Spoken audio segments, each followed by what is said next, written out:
Any second now. All right, Welcome in, everybody. Happy Friday. Welcome to the Nick Club Wrestling Happy Hour. I am one half of your host and virtual bartender, Mr. Nick Teodoro. Joining me, as always, is my tag team partner in life, my wife, Miss Nicole. If things look a little different today, they are because we're broadcasting live from the most magical place on earth, Seaside Park, New Jersey, from Linda T's Airbnb. Nicole, what are you having this evening? Well, since you're in wonderful Seaside, I have to hold down the Nick Club fort, the Nick Club bar, and I'm going a little old school tonight. I have Tito's and Sprite.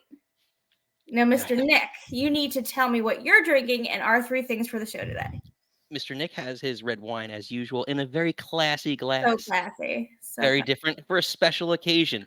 Well, let's see. Rhea Ripley has returned. Mariah May has turned heel, and Bo Dallas has arrived on Raw. It's Friday, July 12th, 2024. This is the Nick Club Wrestling Happy Hour.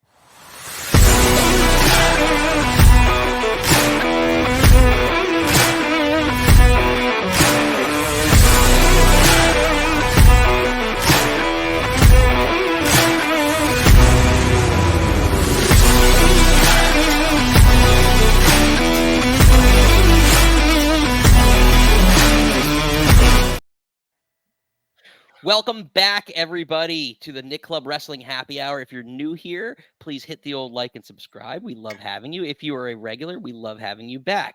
Nicole, let's take us through the steamiest, the hottest storyline in professional wrestling. Liv Morgan and Dominick Mysterio. Let's catch you all up.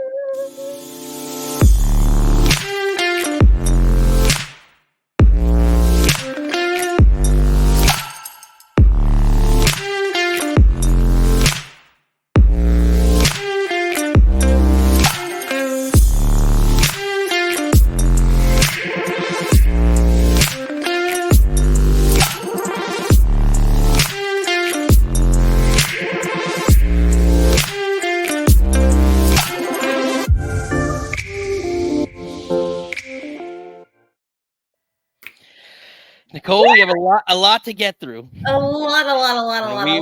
We are going way beyond PG-13. We're in the Netflix era of WWE. We're getting we're on our way. We're getting steamy. We're getting picante. It is, and again, Judgment Day, Liv Morgan, run Raw. There's a lot to get through. But basically, starting off the night, it's announced that it's going to be a mixed tag match for Maine. It's going to be Ray and Selena from the LWO versus Dominic and Liv Morgan.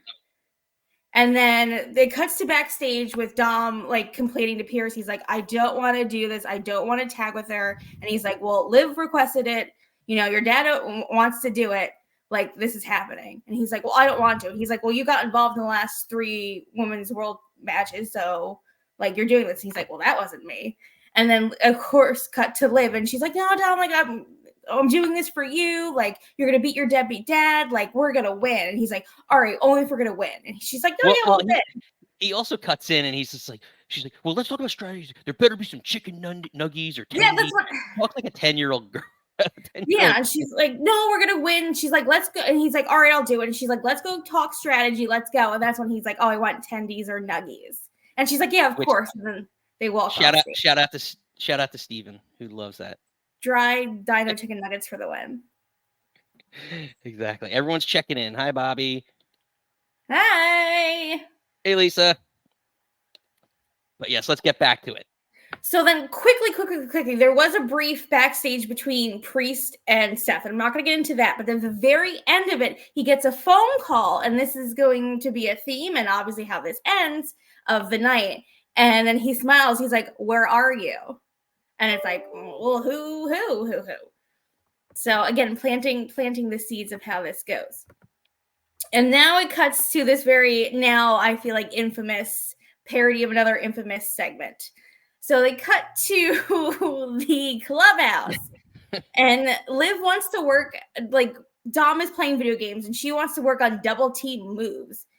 And she's like, we want to beat Ray. We got to make sure we're on the same team, on the same page. Let's loosen you up. And she like pushes him down onto the chair. She like pushes his leg over her shoulder, like she's like. We first said he's like, what double team moves would we ever need to like do, or something, some derivative of that. Then again, she has his arm. She's like hamstring, groin area. She's like massaging, and then he was like, "Oh, this doesn't feel good." She's like, "Yeah, I know." She's like, "We can do this before all your matches, or even if you don't have a match, we can do this." And then they're just kind of like, "Okay." So no, it's you kind of touched on it.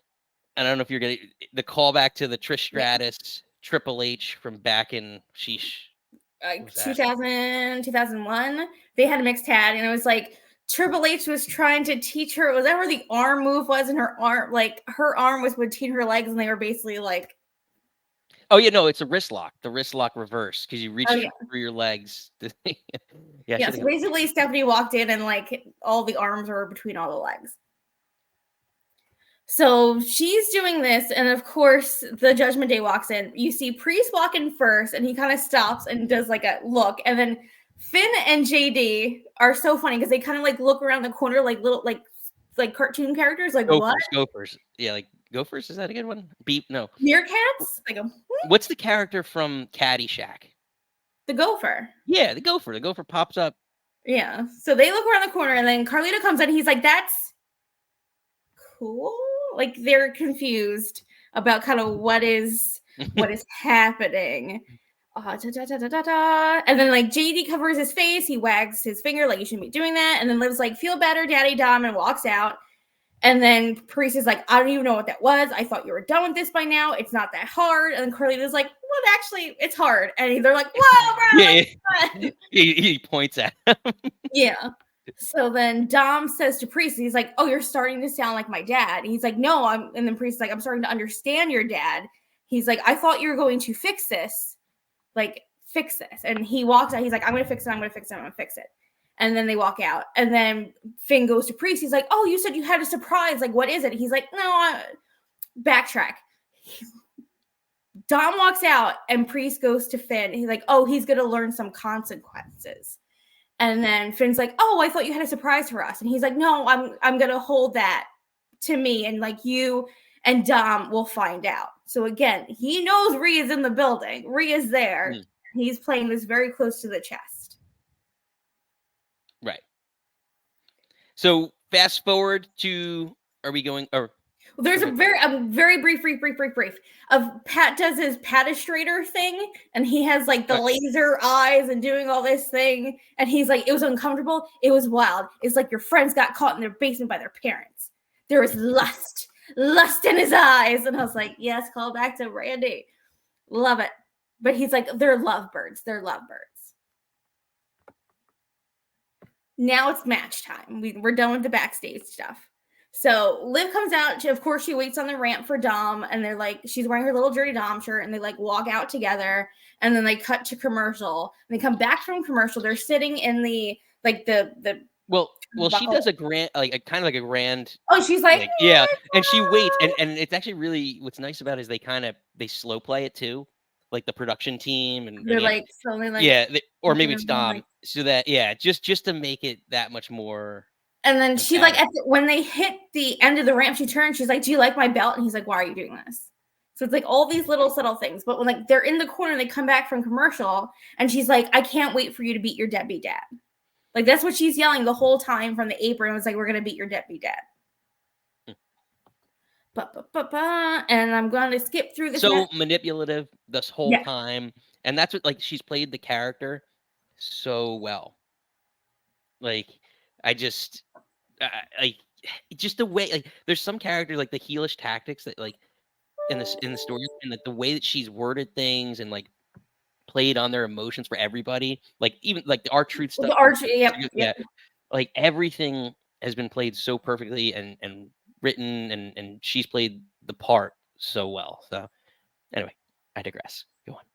So briefly trying to go through the match, just hit a few points. I did just because I love Zelina Vega and she's married to Malachi Black, and she did the heel thing, like she lifted up Liv's chin with her foot like Malachi does. Yeah. And I was like, oh, I love when couples do each other's moves, but I digress. And then they did that like Ray put her in that wheelbarrow thing to put her on Dom and hit the Hurricane Rana. Well, Ray's good to, like, I feel like in mixed tags he's like the perfect, because he's a smaller, like he's like his size, he's just so perfect for that. Like not all the and also it's just like Dom looks like a giant because Liv is tiny.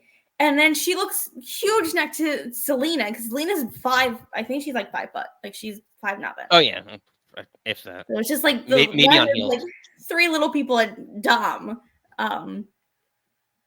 Skipping through. So basically, at one point, Liv is sitting in the turnbuckle. And Zelina Vega's across the ring. Looks like she's about to run and hit the Meteora, like the knees to the face when she's down on the mat. And then Dom goes in to stop her, and she's like, "What are you doing?" And then good old Ray hits a good old I would say drop. I think it was a drop toe hold. Yeah, drop toe hold, and he goes flying, of course, into Liv. And he freaks out, rolls out of the ring. She rolls after him, and she's like, "It's okay. I'm not mad. And then she pushes him out of the way because Zelina's coming to hit the double knee. Yeah, so she saves him.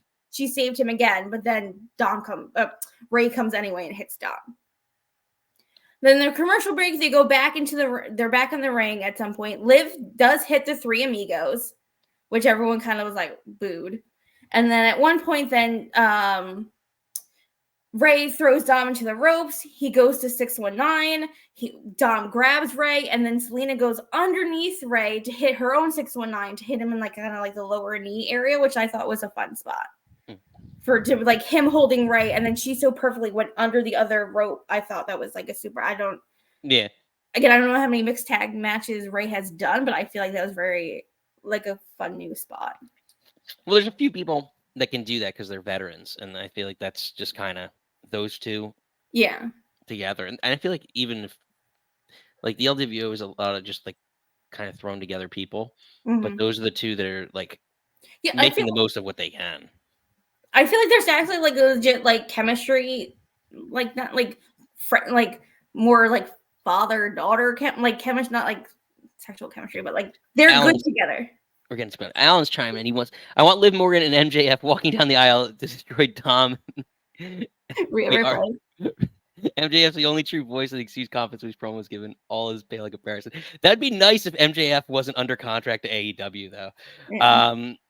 I mean he's supposedly he's really good friends in real life with Liv Morgan, so it's not that outlandish. And he's cut a promo in the past about a Liv that he knew back in the day. It was one of his better AEW, the car wreck promo. Is that the right one? Right? Is that what I'm thinking of?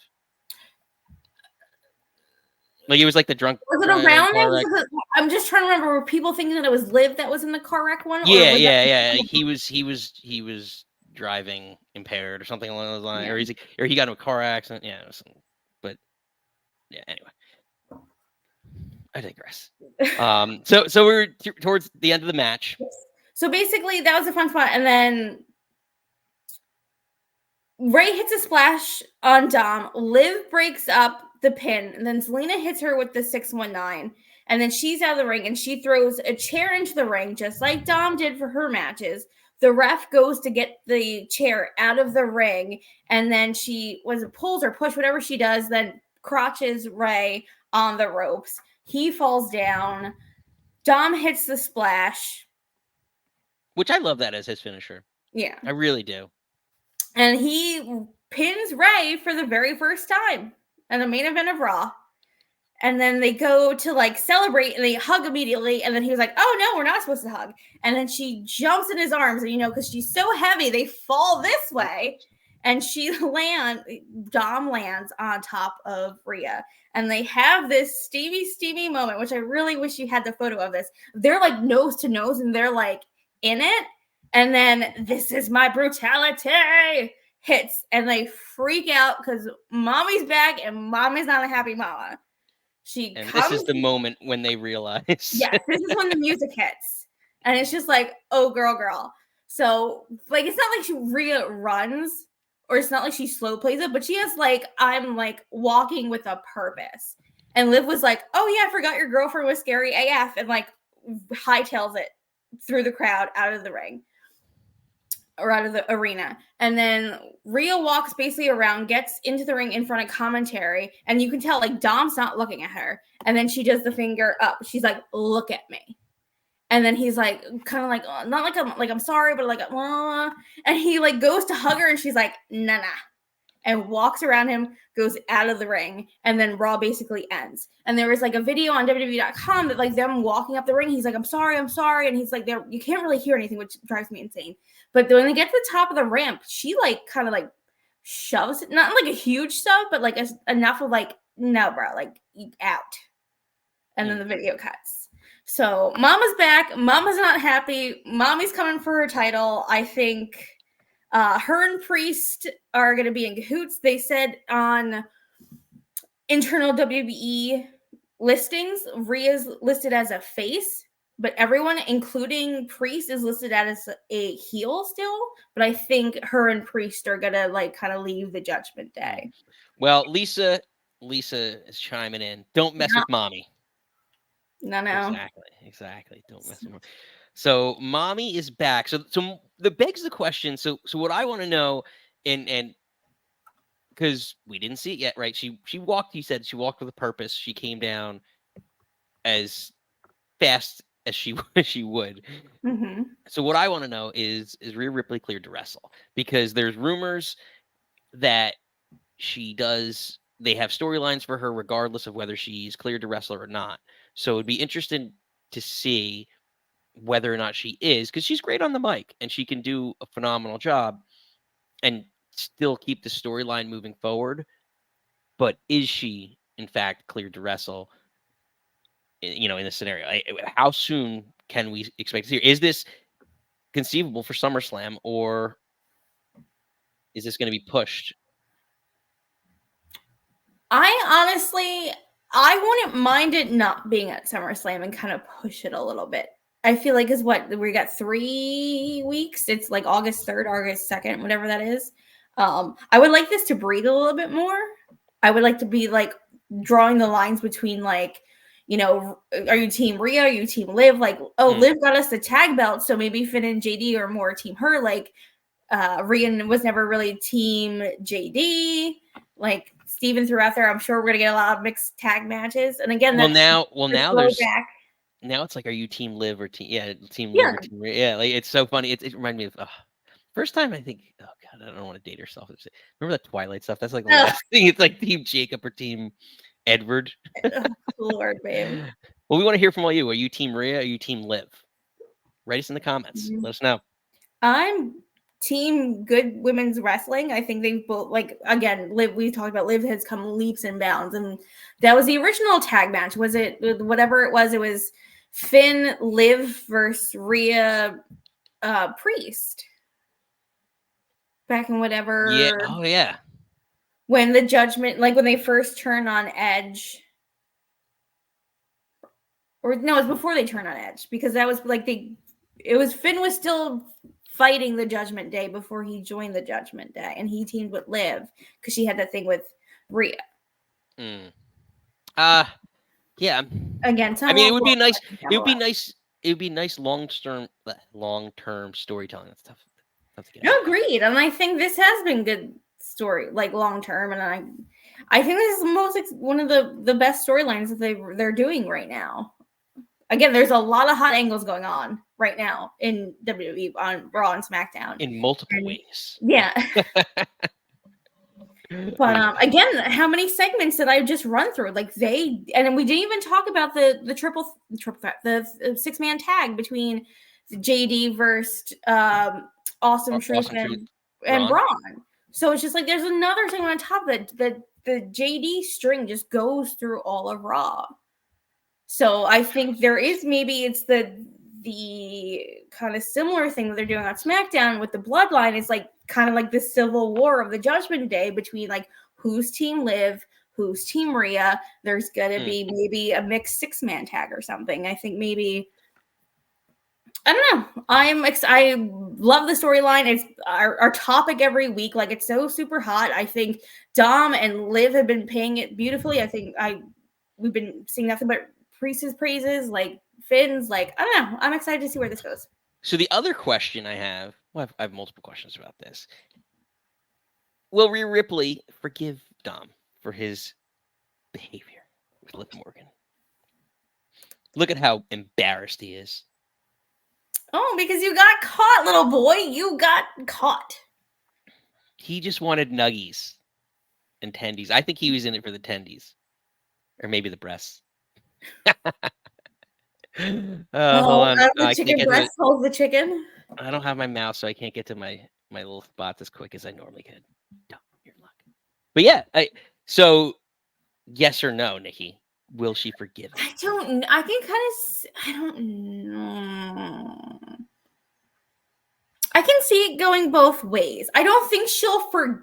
I'm trying to think. What was the China Eddie storyline? Like, Eddie cheated on her, and then like what they feuded, right? Like, let's have a Rhea versus Dom at SummerSlam match.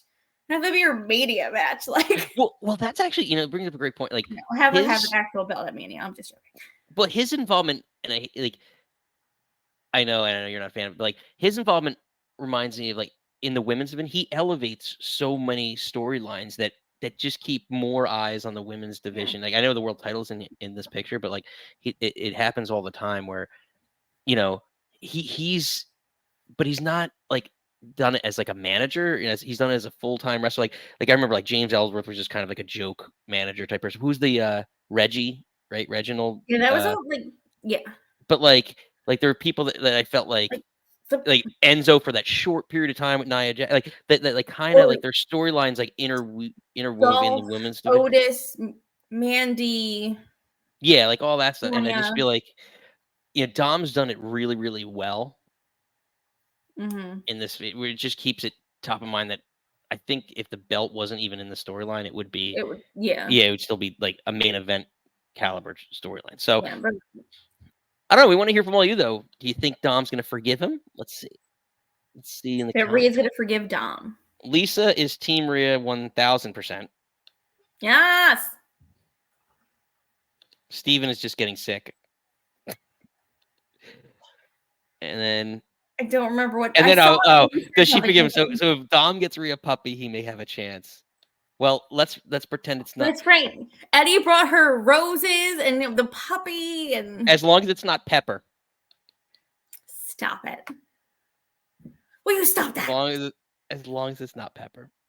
But again, and then the last question I have is, again, how does the whole Judgment Day feel about the return of Rhea? Because now Liv's kind of infused herself in this storyline where, again, the JD of JD and Finn Balor have won the belts because of Liv. So she's incurred a little bit more of a good favor with her, whereas Rhea's been away. I don't know. What's going to cause your civil war? I think, again, I've been saying this for weeks. I think JD and Liv are a thing.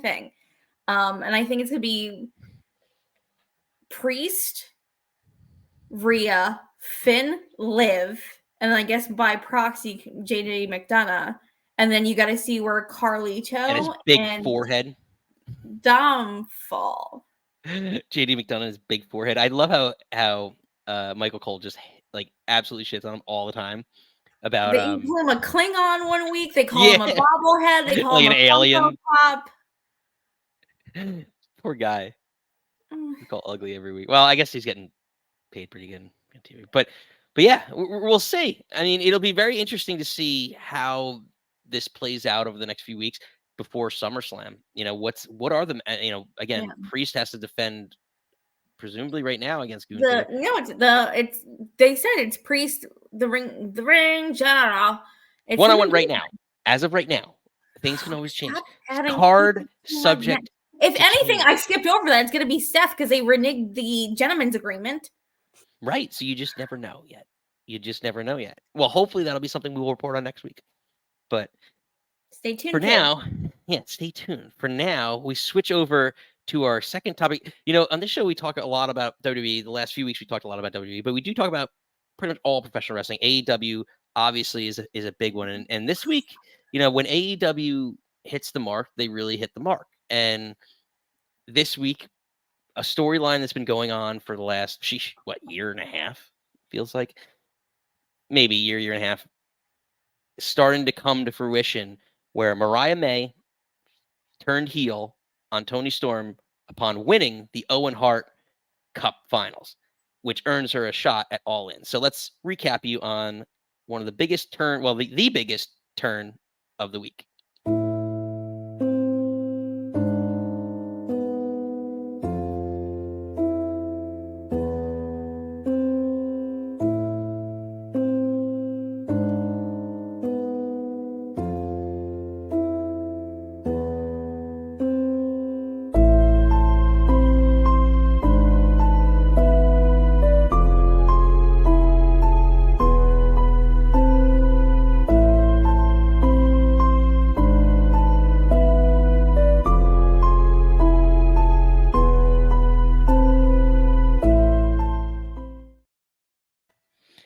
Mariah May, is she now the biggest face of the women's division in AEW with that turn? I mean, she's very popular. It's the biggest newsmaker. So Nikki, tell us how we got there.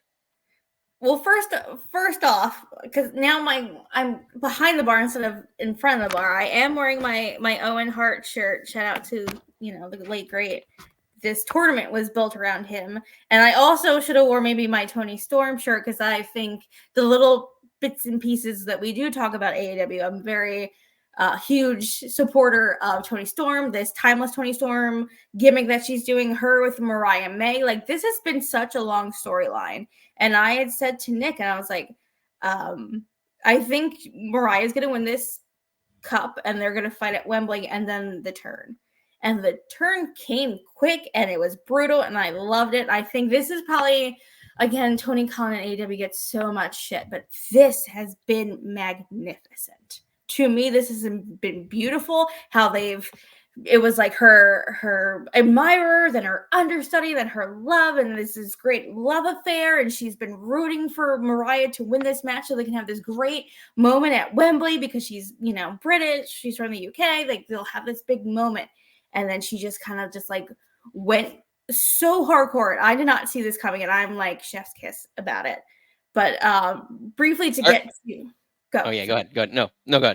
I just remember just saying like how like literally like I was like dozing off, and Nikki just like popped up like crazy. I literally, because I grab you a lot, and I was just like, and I like grabbed Nikki. I was like, oh my god, like I like called her winning, and I knew she was gonna turn.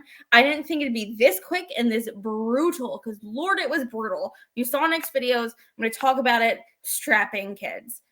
But and I was surprised when they first said that Willow Nightingale, who won the last year's Women Owen, it's her and Mariah was going to be main. And I was like, well, Tony's not the best at booking women most of the time. And I was like, oh, that's interesting that they're going to be main over. He does have a few good, like there is a few really good women's matches. Yes. I'm like, all right, if they build it up the right way.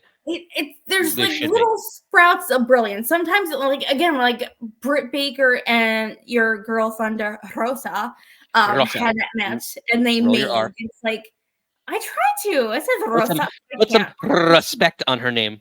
No, I'm too white to roll my R's. I apologize. But yeah, like when he does it again with this time, the timeless Toni Storm stuff, like when he gets it and it's like lightning in a bottle, and it does it great. But then the rest of the women's division kind of suffers. But I digress on this. But so I was like, all right, they're gonna main. And there was this great promo package, like their video promo package of like how they got here. And then it's like, Willow versus Mariah, and Willow's the babe with the power, and then Mariah's the chick with the champ. So, which again, not a fan of Willow. Just throwing it out there. I think people like her because her entrance has a lot of like kicks. claps. Kind of like Joe Hendry, who shout out to Joe Hendry. Are you? I don't know. I just feel like it's a lot of clapping. Like people get into it because there's a lot of clapping. Not to put them on the same, but that's one of them anyway. But like, regardless, I guess go on. But in this promo package, Toni is basically, she's like, I want you to win this. We're gonna be at Wembley together. We're gonna have this match. It's gonna be great. And then Mariah was like, I want to have my moment in front of my country, in front of my family. She's like, I'll do anything to bring the Owen home. And she's like, Toni, this is for you. It's like, okay. And then they come out, and of course, Mariah's in pink gear because again, pink Owen. And then I know you don't like her, but Willow has this beautiful gear that's for Owen. That's like when he was like that black with the yellow caution danger outfit, and it was like super awesome. Again, the match was it's a match. I think Willow. Right. I mean, I was again watching it in the moment. I was like, okay, and then rewatching it and like more paying attention. That like we're like kind of half asleep. Really watching, I was like, there's some spots that I'm like, okay. I think Willow made Mariah look really good, to be honest. Yeah, is she that green that like? Well, I don't. That's the problem. I know she had her thing in Stardom. I know she had her tag team with Mira Shirakawa. I know they were tag champions over there. But I don't know if it was Excalibur or Toni that said this is only her 20th match in AEW, which seems like a lot, but seems like not a lot. Yeah, so, I don't know. Like, I just feel like I want when to see more of her. Came for a while. Again, she has a great, and again, she has those long legs. So her draw kicks are great. Like, that was it. When she did the hip attack, it looked good. It's just like certain, like, and that's my thing about maybe women's. Apparently, Mox produced that match. Oh, really? Oh, you know how much I love Mox. Why not? I know. So now it's 5 stars. 5 stars. So I'm going to kind of cut through again. Also, shout out Nigel McGuinness was on commentary, and I could not be more in love with Nigel McGuinness. And he was saying this is the greatest love affair of all time. It's nothing more magnificent than this love affair. And then Mariah May should get an Oscar for her betrayal of, and he didn't say NXT, but basically NXT Toni Storm.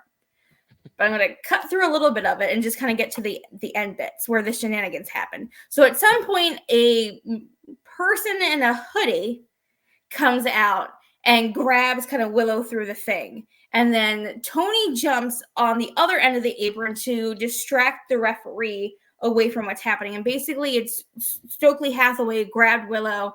Chris Statlander came and gave her the big boot. So then she laid out and there were some shenanigans happening, but basically she came back. Willow takes her big straps down. That's her big thing. And she does the cannonball into the corner. Then she went to go pick Mariah up for the Death Valley driver thingy that she does. But then Mariah May basically turned and rolled her up. 1, 2, 3. Mariah May's your Owen Hart Cup winner, babe. You did it. You did it. And just for that. Yeah. Kids. So, yeah, a little disappointed. Just before we get to the theatrics after the match, but a little disappointed with how it ended because I wanted her to get a definitive victory and a roll up. You know how much we hate roll ups and small packages and roll ups and small packages. What's the other one that I'm pretty sure those are the two. But yeah. Yeah, I guess it's all but I guess roll-ups and small, it's all kind of classified in that. But yeah, so just because I wanted a more definitive victory for her, especially over Willow, who's considered now at least upper mid-card to lower end main event AEW women's division. So it would just make her look a little stronger, but you still have time. Well, I think that's what makes her look okay because like Stokely, Chris, and Toni had to get involved in the match for Mariah to win. Right, and that's what I don't like. I don't know. I don't know if I like that. Like it doesn't make. Again, we're still building up to more Willow, Chris Statlander stuff. So. Right. So they're trying to infuse. At least, I guess he's to credit. Maybe we're talking about both sides, or I'm talking about both sides of my mouth. At least Toni is trying to infuse more women's storylines into that. Yeah. Card and and the whole tournament. So I get it. I'm fine with it. But anyway, I digress. So take us to after. So then, again, this photo, she rolls her up. Mariah's crying. There was a, at the moment, a sweet moment between Willow and Mariah do shake hands, and then Willow was like, all right, and then walks up the ramp. Then Toni, of course, bursts into the ring, lifts up her arm. They hug, they swing around, and then Toni points to, at the top of the ramp is the Women's Owen Cup and the belt. So she's like, oh, we need to go. And they step out of the ring and they are holding hands and they skip halfway up the ramp. And then she lets Mariah May go. And Mariah May walks up the rest of the ramp.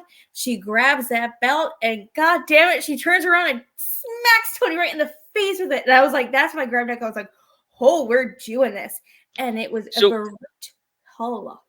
So we're going to stop there and pause for a second. So I was a little disappointed. I told Nick this. I was a little disappointed at basically just how quickly it went down. Maybe time constraints happened, but like I wanted like the theatrics of it.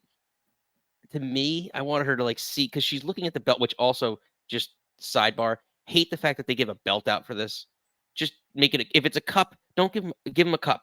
Don't give them a cup and a belt. Like now, next is gonna be a cup, a belt, a ring, like a tiara. Like there's too many awards. There's already too many belts. Now we're getting another belt to winning a tournament. Every tournament's gonna. Regardless, right? But anyway, I wanted her to kind of hold because I think the idea behind like her seeing a title and maybe that's the idea is like she saw a belt and knowing that was the belt that she, symbolizing the belt that she wants to get. I want her to kind of like see that and maybe like a little bit more method acting, whatever it is, and then turn around and whack her. But anyway, I think I kind of because she let and maybe this is bad camera angling because. Again, Toni let her go halfway up the ramp. So she ran up by herself and then grabbed it. So I don't know when she grabbed the belt, like what facial expression she had, because you just saw like basically the hard cam. So, yeah, that's true. Jordan's got a question. Do we give Mariah the title at All In or do we give it more time? Nikki, I know you have feelings about this. I'll let you answer. No, I've been saying Mariah's taking the belt off her. I honestly think it's the big Wembley moment, your big heel. And I think as much as I do love Toni Storm. I think this is one of the most incredible characters, gimmicks that AEW has. But I think you can only do so much. And again, maybe Toni being off TV for a little bit won't be a bad thing. Yeah, I kind of agree with you. Well, here's the thing. If you're telling me she's not gonna, her matches are gonna be as you like to say, sloppy McSlopperson, then I don't want her like keep the belt on Toni and give her time. But yes, in terms of the storyline, it's time for her in the storyline to peak and win the belt. Yeah, but same extent, there's people like, and we talked about it in the opening. Sorry to cut you off, but like Liv Morgan is someone who I think.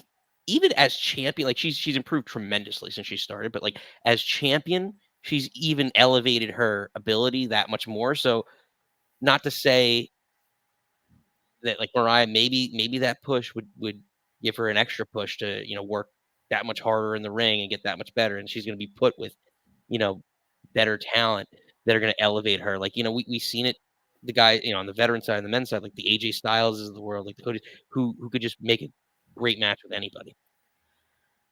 I think I have so many feelings about things. So I think it's one thing of, again, with AEW not doing house shows, how much repetition is she getting to actually do the things besides getting a 5-minute match on Rampage every week?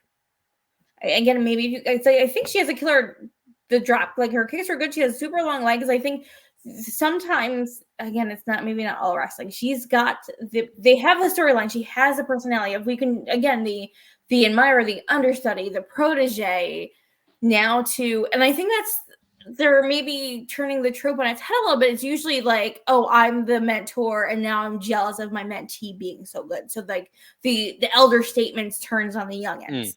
So I love that, and I think I loved that she just like flipped, and it was, again, we didn't really talk about how you showed the pictures about how brutal it was. Like her, like hit, and she's like the whipping the belt, and when she grabs her and the heel, and I know Tony's selling it, but it looks let's take it back. So because we didn't really get through, because we're bouncing back and forth between the comments and everything else. So she takes down I almost called her Liv. We were just talking about Liv. Toni takes down Toni with the belt, and then whips her a few more times with the belt. Luther gets involved, and she smacks Luther, hits him with the belt, and then he falls through a table. So she looks, Luther, but she looks stronger, taking out what is he, 6 foot?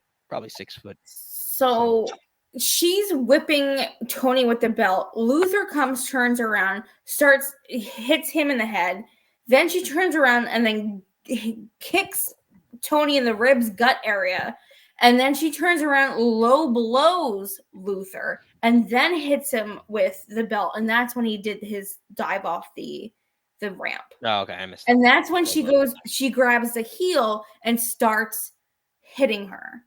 And then again, between Toni selling her, clearly her hairspray has failed her. Her hair is everywhere, her blood's everywhere, and it just looks so brutal. And then it was Toni's kind of thing with Mariah in the beginning. She would smell Mariah and rub her face on Mariah's neck and chest, and that's exactly what Mariah did back. She they're face to face, and she's rubbing the blood. She rubs her face all over Toni, and that's how you get the end photo of her with the blood. I'm just liking the storytelling on the symmetry of what Toni used to do to Mariah.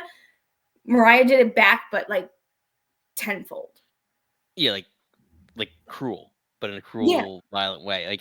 I don't know. I feel like, and especially because she does the timeless gimmick, with her with the gown and everything else.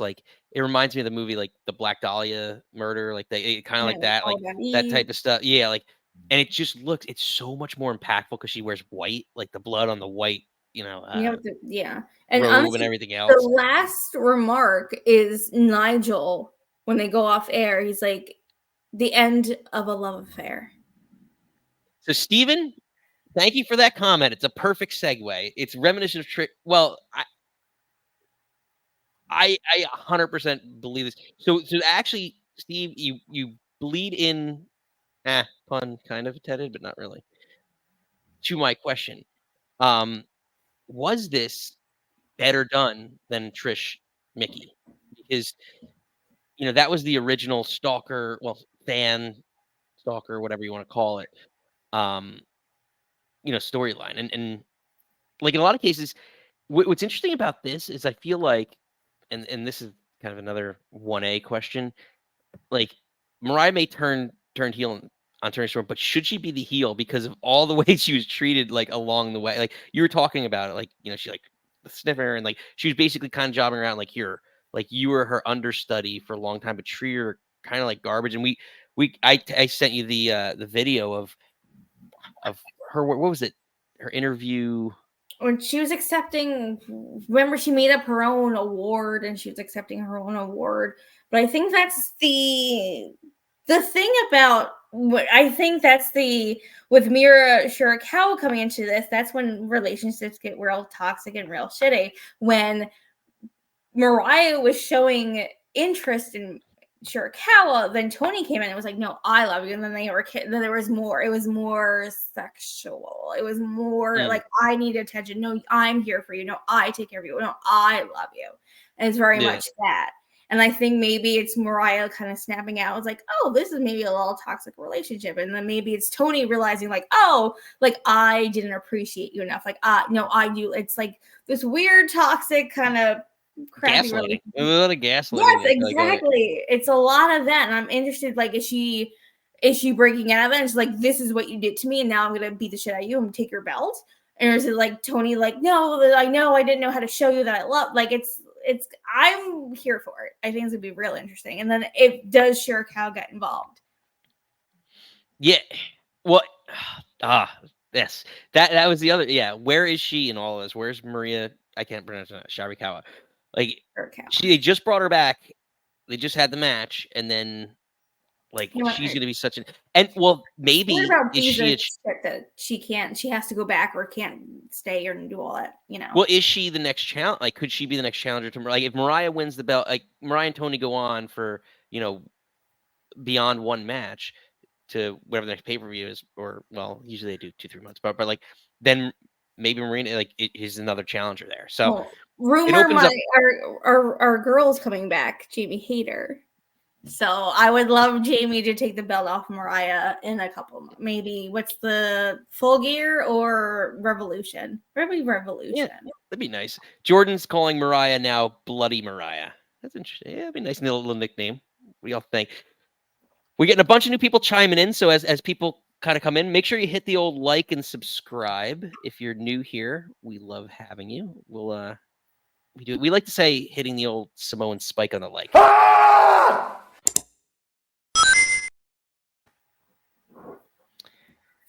Yeah, a little aggressive, but yeah, so we're talking a little AEW in the mid card of our show here this evening. So this is, as you guys come in, this is a call-in show, so feel free to call in. We're gonna start taking calls relatively pretty shortly here. But yeah, we're kind of wrapping up. Mariah May did turn heel, but again, should she be the heel in this feud? Not really sure. She was treated like garbage for a while, so there are, as CM Punk likes to say. I can't. As CM Punk likes to say, or Seth Rollins, they're both saying it. There are consequences for your actions. So, Damian Priest said that too. So, watch out, kids. I don't know if you want Mariah May to be the face in this. If you think she's the face in the story, she's justified. Hit the like. If you think she's not, hit the like. Again, we have this fight every week on this podcast. Maybe it's a little blurred lines, and it's not just. I want to know. Heel, not everything is face heel. There's gray. If you married a dumb man, I want to know who to root for. In black and white, you're going to be very disappointing because it's nothing but 50 Shades of Grey. You married a dumb man. I want to know who to cheer for and who to boo. I need to know. Tell me. This is why, I have a show. I have a button that tells me when to boo, like this. And when to cheer. So, I want to know who's face and who's heel. But speaking of, we don't know if they're a face or a heel or not. Brings us, well, beautiful. That was probably one of the best transitions. That was beautiful. I'm sorry, it was beautiful. I know it was wonderful. So, our main event of the evening, Bo Dallas has arrived on Monday Night Raw. We finally see him unmasked in person in the flesh. So let's take you back to Raw on Monday night, to Bo Dallas's return.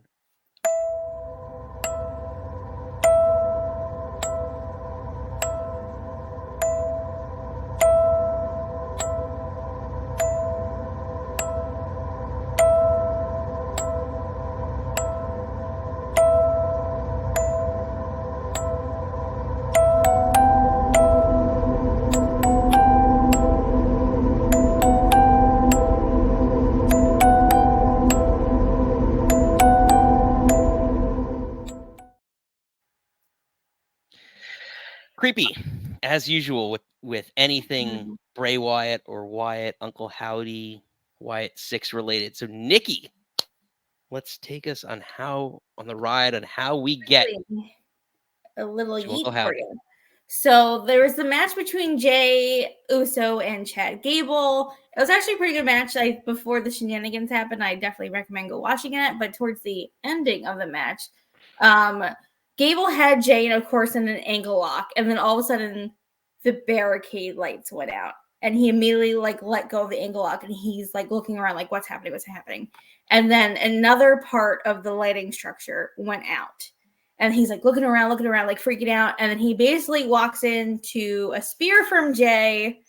1, 2, 3. Then the lights go out, and Jay's basically did a small yeet, and then ran out the ring. Which is a nice touch because normally, right, it's a strict cadence of the lights, the Fiend, the Whites, the lights go out, and this was a different. Yeah, so it was specifically to distract or throw off Gable. So was it distract Gable or also give a warning to Jay, like wrap this up, we're coming out? Yeah, could be either. That was the thing. It was like, oh, you stole the Fireflies, and he's like, I told Unc he can have them back. So, and then also Jay had all his issues with his family. Like, are they okay with Jay? And this was like, hey, Jay, get out of here. We're gonna do some stuff. But I digress. So basically, Small Yeet runs up the ramp. Gable's still laying in the ring. Then that's when the music happens. The smoke comes out. And then he's just laying and there. Kills everybody. The smoke kills everybody. Let's establish this. Everybody gets knocked. Every security guard dies when the smoke comes. But anyway, or passes out and is severely injured. And basically, then he turns and he's looking at commentary, and then Nikki Abbey, kind of like crawls up and out. And so she's standing between Gable and commentary, and then he basically like slithers out the other way, runs up the ramp. Someone yells, "Gable, watch out!" And he does like a somersault backwards. Or it was like shout outs to Gable for like, "Oh, I'm supposed to like pretend something like great." Yeah, just playing it up, like in the scene, ad-libbing. That's a term. Yes, it was perfect. So of course, then Nikki has her box-like structure, turns around. Pat McAfee is back. Steve says it's Smilex gas. I don't know. If that's a thing, then I'll take it. Is that the thing from Batman? Maybe. From like Michael Keaton first Batman ever? When they had the thing and they all smile? I don't know. Thank you. Oh, Joker. Yeah, maybe. Mama knows her Batman. Yeah, Steven said. Yeah, Steven and Ed both says I'm right. So shout out to me. I love Batman. Anywho. Who thought you'd do trivia tonight? Well. Anyway, who's Nikki Abbey gives another box. It says play me VHS tape. Here we go. So again, I kind of said last week I didn't want it to be this again, but it was this again. But the video was so good, so I'm like, okay, I'll deal with it. But basically, they hauled out their 1997 substitute teachers box. Yes, I think they've hired a long-term substitute teacher to just work for WWE that strictly just when they get these tapes stays in the back and plays them and then tells them what happened. But yes, anyway. So the video starts a little different because it is like they do the blue screen and you see the Pluto sign and the Raven thing, but then you kind of see the images that we saw like at the QR code error, that it was like you saw the house and you saw the car and like the driving thing. So I thought that it started off a little different. So at least there's that. But then they show Bo and it's like back and forth images of Bo, and then you hear Uncle Hattie's voice that says, "Tell me about your family." And he has like this wicked smile. He's like, "My family, I took those that no one wanted. They were discarded, forgotten. I gave them a purpose." And he has this creepy smile again. He's like, "They're so happy you remembered them." And then there's this crazy cycle of words and images and all this stuff. So it flashes to Huskus, the pig boy, and you see his face and Joe Gacy's face. It's just like this evolution. Whoever the original, like I want to say original, like the last incarnation of Bray coming back, and they did the crowd surfing, the crowd appearances. Whoever it was, this like Joe doing this and like growing out his hair and like playing this character. I feel like we saw more of this in this whole video, and even prior to this, the last few weeks with this character and Joe than anybody else. I don't know if they're like, kind of precursing something, but like this character is going to be, to me, the breakout character of this whole group. But anyway, go on.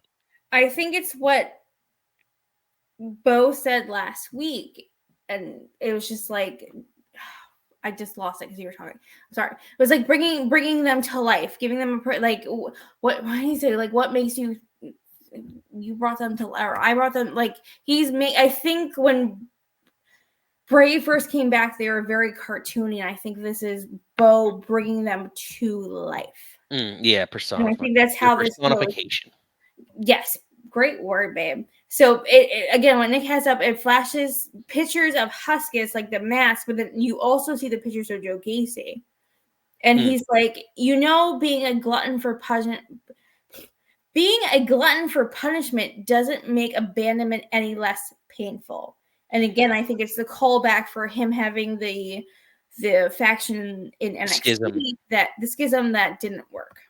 And I think, and also if and someone's gonna correct me because we hadn't watched as much NXT, and this is the last like year and change. He came back and was doing like some crazy stuff, like on the announce table, and then he had a storyline the last few months where he was just getting his ass kicked every week by, I can't remember who it was. Dijak. Yeah, it was Dijak, but I think it was other people too. And like he would just go into whoever the GM's office was at. I don't know if it was Ava. It might have been Ava at the time, and he would just be like, "Just give me another match." So like, yeah, they're playing back, and that's the beauty of like this symbiosis. I'm gonna use that word. Use another big relationship. Yeah, symbiotic. Yeah, I guess symbiotic relationship between Triple H and HBK at NXT to keep that continuity between the story. Like, you don't have to have the same exact character, but you can bring the storylines into their main roster call up. No, I agree. And he was doing all that. He was popping out of the ring. He was popping on commentary, and then he like threatened to jump off the PC building. Then he got into this whole big thing with Dijak.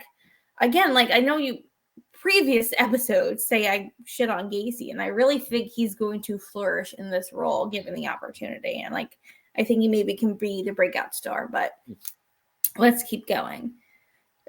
So then it flashes to pictures of Mercy, and I think this is probably the most, like, I know that they did a close-up on the beacon. I probably think this is the most gorgeous mask out of the 5 of them. And then you see Loomis's face, but you also see him, like, the mask is off, but he still has the dreads. But Bo says, "Forsaken, alone, begging for mercy," as the buzzard circled. Such like well written. It's so beautiful, and I think that's when we get into Raw, and I love it even more personally. Because, and again, I rewatched everything this afternoon, and I'm like pausing and writing down everything Bo says. I'm pausing and writing everything that said, and I paused it, and there's this beautiful shot. I don't know if you have it. I don't think you do, but Rowan has the bunny cowl, but the mask is the Bludgeon Brothers when they had that like sunken in kind of like deer, lamb. Oh, yeah. Mask. Yes, so I know what you're talking about. I tried to get that. So yeah, he has the big cowl, but he has the mask. And I was like, oh, the callbacks to my Brody. And basically he goes, "There has been loss, too much. But grief is the price you pay for love." And when they say love, there's a shot of Nikki. And Nikki's, because when they're talking, when Bro talks about the Rabbling shows up, you see Rowan's face. Nikki is the only person you don't see her without the mask on. You see the boys with the mask, without the mask. You don't see Nikki without the mask. I was like, well, that's interesting.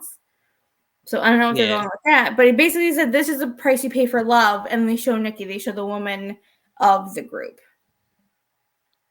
and then it goes into Nikki. I love Nikki and the boys. Get out of here. Is that not a good term? I don't know. Nikki's gotta stick together. Nikki and the boys, yeah. But then this is when it gets serious pants, if we weren't serious before. But basically he goes, but now we must set the captives free. They need no master.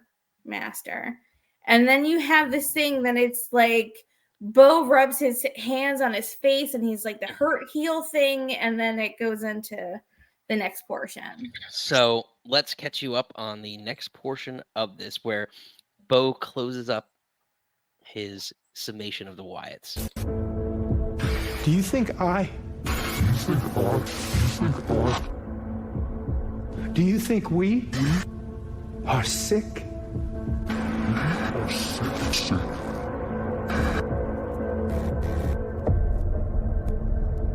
Yes, I do.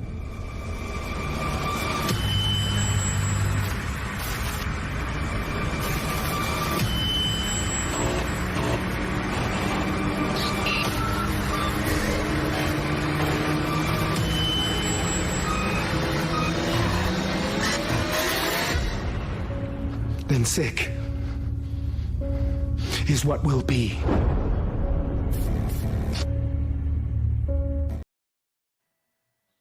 Sick is what they'll be. So we're going to put a pin in that real quick. Because then as soon as it's sick will what will be and scene, it cuts to Chad Gable running after Adam Pearce. And they're outside of Pearce's office. You know, they have the fun little tag of like, this is your office. And he's like, Gable's like, I know the tape is about me and you're not doing anything about it. And Pearce is like, well, I've ordered more security and I've ordered an investigation. So, like, I don't know what you want me to do. And he's like, well, do you ever think, like, if they're after you, that what you did? And he's like, all right, well, then I'll just handle this like I handle everything else. You know, I need a vacation. And he storms off. And then Adam Pearce opens his office door and you see, at first it's Bo and he has his hand in his head and he's like, he does like 2-3 rocks and he knows the door's open and he does this like looking over the shoulder and he sees this Adam Pearce and he like lays back into the chair and the last split second you see him smile and then Adam Pearce closes the door. And you're like, holy, what? What is Bo Dallas doing in Adam Pearce's office? I think that was so, it leaves me so intrigued of like what the layers on top of layers on top of layers. Maybe I'm super excited about this more than most, but like here for it. So that begs the question, what did Bo Dallas say to Adam Pearce? Now, if you remember a few weeks back, was it right after the debut, they hacked into his Twitter for posting Pearce? Was that Pearce again? So a lot of questions on what his involvement is with this, what interaction they've had with him. What did you say? They're brainwashing him? Because that's what I was listening to something, but like maybe like Uncle Hattie's been pulling the strings all along. Like, how can he get backstage? How can he, when they first debuted, do all this destruction? Like, where was Adam Pearce when like the stuff between, you know, like Drew and Punk, he's out there immediately with like 100, you know, with Jason Jordan and Pat Buck, and they're doing all these things, and it's like this big thing comes. Like, there's maybe it's coming from inside the house. Yeah, it'd be an interesting twist on it. So then it begs the question of like, what can come of this, right? Like, are we looking at a Bo Dallas, Uncle Howdy return with Chad Gable? Is he targeting Chad Gable still? Is he it seems more likely Chad Gable, but is he targeting Jey Uso? The match, if it's with either, is it a singles match? Do we see the full Wyatt 6 come in? I mean, I don't know that they do like a full like mix with Nikki, but like maybe the four of them. Does Gable link up? Does he link up with the Creed brothers and Ivy Nile? And maybe that's a Survivor Series-esque match at SummerSlam. That's what I want to hear from everybody here. Like, what do you all think this is going towards? Eventually, it's got to be in the ring. So is this a singles match at SummerSlam? There's a lot. Also, here's the importance of this. So SummerSlam is a very, very big pay-per-view in general, right? It's one of the big four. But for Bray Wyatt, particularly, SummerSlam was when he debuted. So for both, Bray Wyatt himself had his first match, and The Fiend had his first match at SummerSlam. Interesting. Yeah, I was completely forgot about that second part. That's when he like because we were watching it. Me and Rob were watching it, and we were at the condo, and he like turned Finn's neck like, and he had his face lantern. Lisa loves this storyline. We'd love it too. I wonder, is it gonna be like, remember it was like Fiend. Yeah, Fiend Bray, but then you also had like Presenter Bray when he wrestled in his cute little red jumper. Like, do you think it'd be like maybe Bo Dallas or Taylor, whatever they're calling him, he would wrestle, and then maybe then when it gets bad, then Uncle Howdy's gonna come out?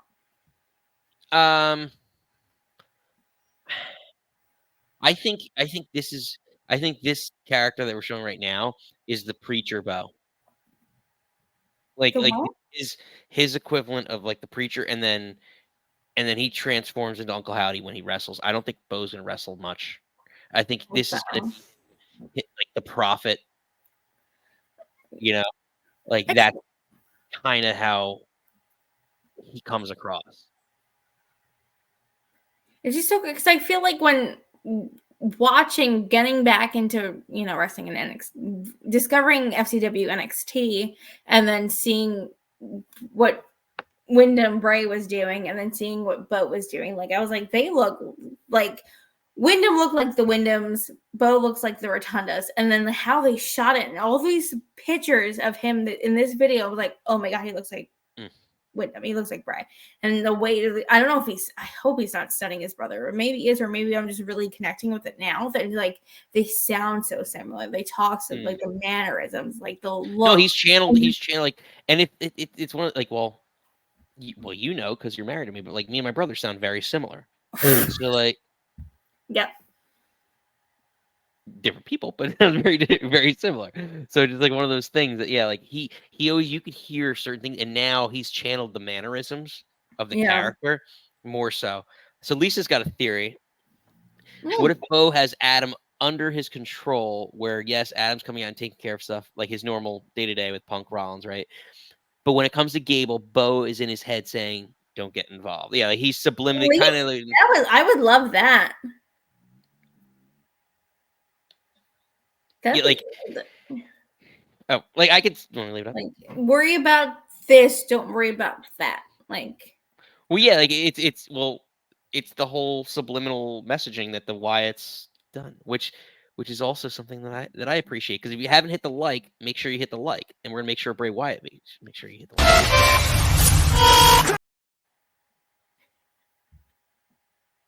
and that's how we do it. We laugh at it. I love where this is going, and I know the criticism is like with Bray, what 3-4 iterations of Bray that we saw, everyone's like, well, the first chapter is fantastic.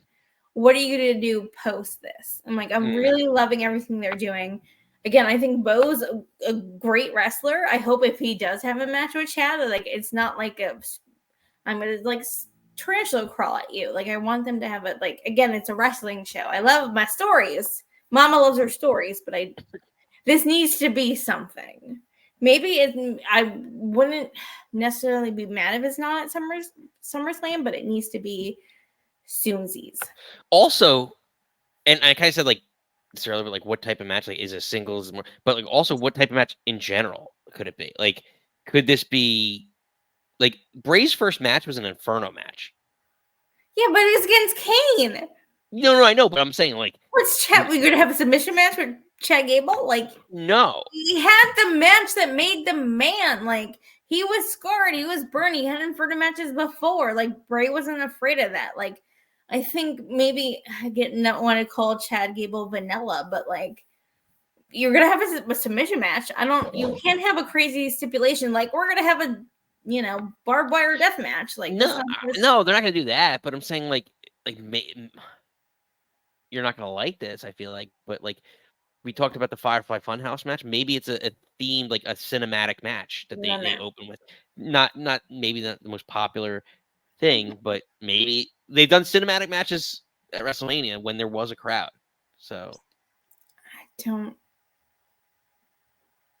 Ed agrees. He said, when I think Uncle Howdy, I think it's no, but it's just like, again, it was the opponent. With Kane having the Inferno match, it made sense. If you're going that route. You'd also love another Firefly. So like, I'm kind of. I don't think you're going to recapture the magic and we're all going to be mad about it. I don't think Ed, you dirty fence sitter. Fence sitter. You ever heard the term fence sitter? No, I've heard it. No, okay. I feel like I'm breaking out new terms, but we want to hear from all you. So let us know where do you think this is going. You want to see Bo Dallas in a single match as Bo Dallas, maybe his Uncle Howdy? Do you want to see the group collectively together? How does this? B team. Yeah. Where's Michael McGillicuddy or Curtis Axel, Joe Hennig? Oh, he was. Oh, for a hot second, wasn't he like backstage doing like producing work, and then you haven't heard anything since? So I think he's not like a producer. Poor baby. He had no. Your dad's True. Mr. Perfect. It wasn't happening for you. Yeah, true. Any hoosies. So, all right. Well, let's open them up. We're going to open up the phone lines here. You ready? 3, 2. Since we're not together, it's different. So 3, 2, 1.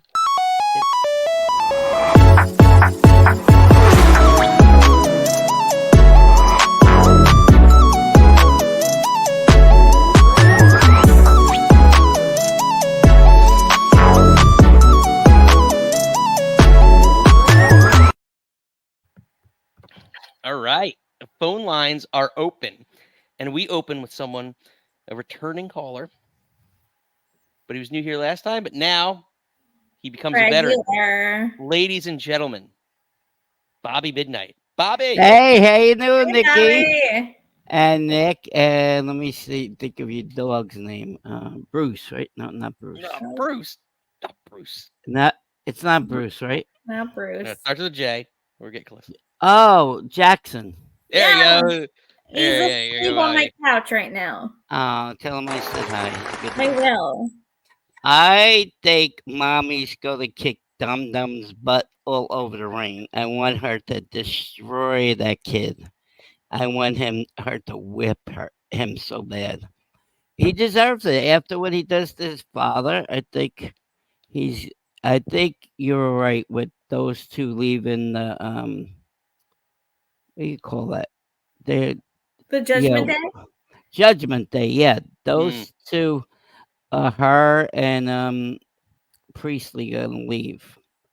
Mm-hmm. And then you got the stupid Dum Dum, and then you got stupid McDonough that is a knucklehead. Bobby, you made a great point. You said this 2 or 3 weeks ago. You said you thought Rhea and Priest were gonna I think well I interpreted it at the time as you thought they were gonna get together. But yeah. To the point. Oh no, I know who I said. The blonde hair girl. I think she's heading over to Priestley. I think she wants Priestley. Oh, you think? Oh, that's right. Oh, okay. The blonde hair, my girl. What's her name? Liv. Yeah. Oh my God, Liv. Oh yeah. I like her very much. She's beautiful. So does Dom. Oh my God, I could believe that was Monday night, right? Yeah. That was crazy. Yeah, that was. Look at him. He is such a moron-looking thing. Who wants to go out with him? God. So in real life, he's married, and he gets Rhea Ripley and Liv Morgan in storylines. The guy's doing pretty well in he's life. He's married. Yeah, in real life. Who wants to marry him? Who's married? She's actually really pretty. Who's married to him? She must be sick in the head. Do you want to Google her? Or do you want me to Google her? Is she an actress or something, or what? No, they were sweethearts. Oh, okay. They've been together for like a while. Let's pull this. But they still like each other, brother and son and father, do they? It's for the TV. Yeah. Okay. All right. But I think she's after Priestley, the blonde hair chick. My girl. Yeah, I think that's who she is. Then Priestley and Mama's gonna leave the stupid Judgment Day. They're idiots. Well, collectively, they have a IQ of a sock. Why did Kalito go on there? I forgot why Kalito went to that dumb team. He needs allies because he's no longer affiliated with all the LWO people. Oh, I thought it was a good guy. No, he he was kind of like an in-between comedic relief type guy. Like he's funny in where he's at right now with this Judgment Day. He's kind of the. What about that other match you were talking about? AEW. Who's that bald-headed guy? Oh, Luther. Yeah, who's that? Isn't he? Was he a wrestler at one time? Yeah, yes. Luther was a. He was in New Japan. What was his name as a wrestler? I looked that up. I remember. I forgot. I think it was Luther. No, Bobby, you mean this guy? He's not. Yeah, the ball. Yeah, that guy. Wasn't he a wrestler? Was he in the WWE? It's not like If you're thinking Gangrel, it's not him. Oh, it's not. No, I thought that was him. No. Gangrel. He's still alive, he right? looks like him. Yeah, he's still alive. Gangrel was just on AEW a few months back. Oh, okay. He appeared during Edge's match. Oh, okay. And then the other thing, I think I want to see all 6 members come out of the we call Wyatt thing. Oh, the Wyatt 6? I want all 6 of them come out and beat up on what's his name, Gable. He deserves a whipping too. That boy is sick. This poor guy. Poor guy. Look at the way he treated Otis, and then look at how I forgot the Chinese guy's name and the girl. What's the girl's name? Maxine. Maxine. Yeah. Yeah. Maxine. Look how he treated all 3 of them like he just wanted them to win. He just wanted them to win, and he wanted the title. He's worthless. He's Does he remind you of Kurt Angle a little bit? Yes, he does. They call the nickname that goes on. They call Perk Angle. Yeah, I think he looks exactly like Kurt Angle. I thought that was his son or something. Well, that's open is that they put him together with a bunch of other amateur wrestlers, and he becomes the next Kurt Angle because he's got that ability. He's great in the ring. Yeah. Do you know who Ray Wyatt's father was? Yes, Mike Rotunda, IRS. Yeah, IRS. Wow, you know your stuff, guys. Yes, sir. Bobby, we come ready. Bobby, when you come here, you're bringing the trivia, so we're ready for you. So next time, we expect more trivia from Bobby. Oh, I'll give you more trivia. You guys are awesome. I like your show. A+. Keep it up. We're gonna get you to 500, so you can start getting monetized. How many viewers? How many viewing hours you have? You know how many viewing hours you have? I haven't looked in a while. Honestly, Bobby, we're doing this because Friday nights, my wife and I love watching wrestling and talking wrestling. So this is just what we do. We love hanging out with people like you, and we want everyone to kind of call in and talk wrestling with us. That's really but we want to get you monetized. You're good people. I don't have a good mouth for being monetized. No, you. Well, look at me on my show, right, Nick? Yeah, no, but you don't like people. Hey, I think Nick, you should come to my show. One of my shows on Nick. I know, Bobby. We're gonna one day. What? We popped in. We were getting lunch. We popped into your show. Oh yeah, that's right. Yeah, you went to lunch. Yeah, okay. Bobby, we're that forgettable? Come on, Bobby. Oh, I thought you would remember me, Bob. Come on. No, I called you. What did I call you last time I called in? Who did I say she looked like? Oh, the situation's wife. But I had one. Yeah, situation. She has 3 kids with Mike. The situation. Yeah, you look exactly like her. Blonde hair, pretty face. You got good taste, Nick.